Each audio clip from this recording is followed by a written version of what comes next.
Hi, it's Colby Pearce here again. This is the second of a series of diary entry type videos that I'm making about psychotherapy process, and in particular psychotherapy process with children and young people who are recovering from a tough start to life. And amongst my client group, these are children who have experienced developmental/relational trauma at home with mum and or dad, such that they couldn't be safely cared for at home. In part one of this series on case noting, I talked about the importance of having a theoretical framework that you're working to. And I alluded to that I would talk more about this in subsequent videos.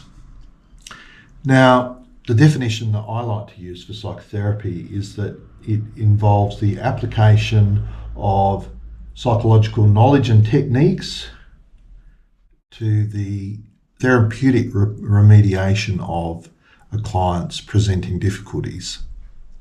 I have an overall theoretical framework, the AAA model, which you can read about on my web and blog sites and in my books. AAA stands for attachment, arousal and accessibility to needs provision. In terms of attachment, which I'll talk about briefly here now, the majority of my clients have been deeply hurt in the context of their primary dependency relationships.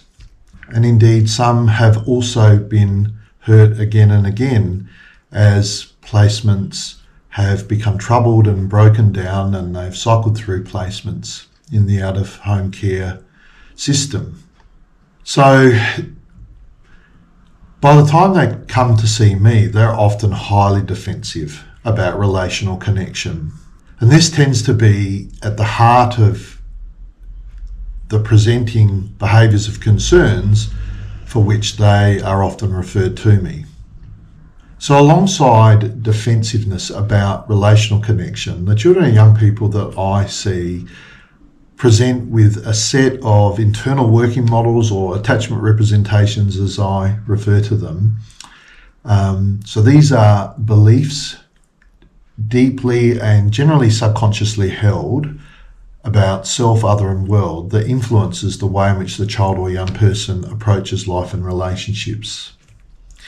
Now, we all have a spectrum of beliefs, from positive beliefs about self, other and world, commonly referred to as secure attachment representations or secure working models, internal working models, down to very disordered ones at the other end of the spectrum. And we all just move backwards and forwards a bit along that spectrum, and we're relatively under the influence of positive and negative beliefs, depending really on what's happening in our life contemporaneously and what's happened in the past, in particular in past relationships.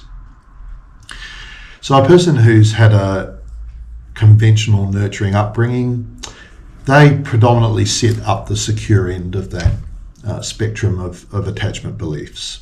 A person who's had very difficult and traumatic upbringing primarily sits down the negative end. So this is how the children and young people that I see present. And as I said, their behaviours of concern that they are referred to see me for stem from these negative beliefs about self, other and the world. So in terms of the methods that I use to address that, I'm just going to touch on them very briefly, and I can expand upon them in another video.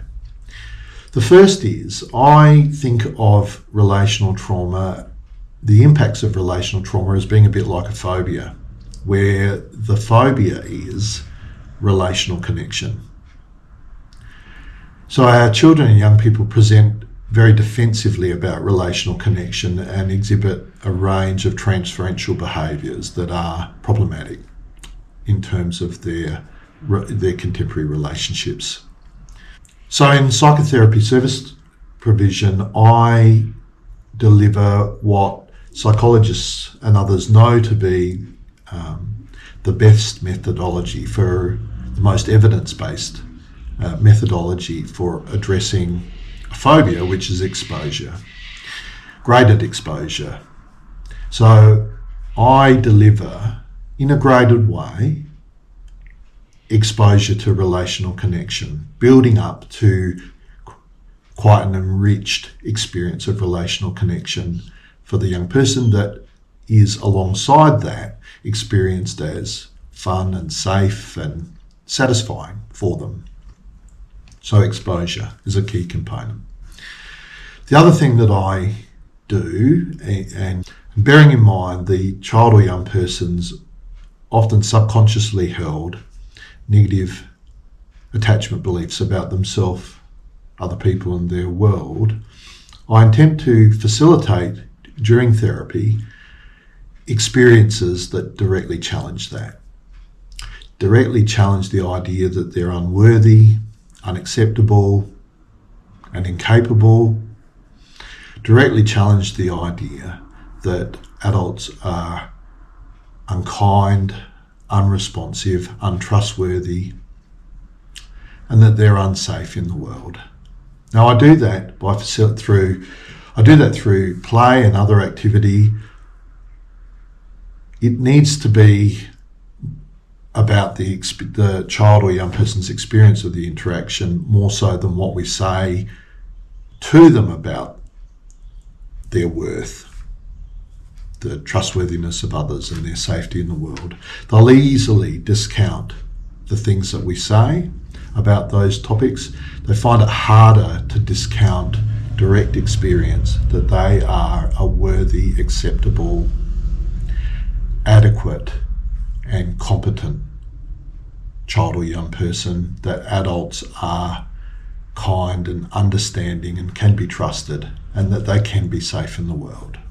So I think this video has gone on a bit longer than I intended it to, so I think I'll sign off here, but do look out for my next video where I'll talk a little bit more about theoretical framework and methodologies associated with that. And perhaps 2 or 3 down, we'll talk about the importance of the theoretical framework in informing what we're looking for in terms of meaningful change, so desired outcomes.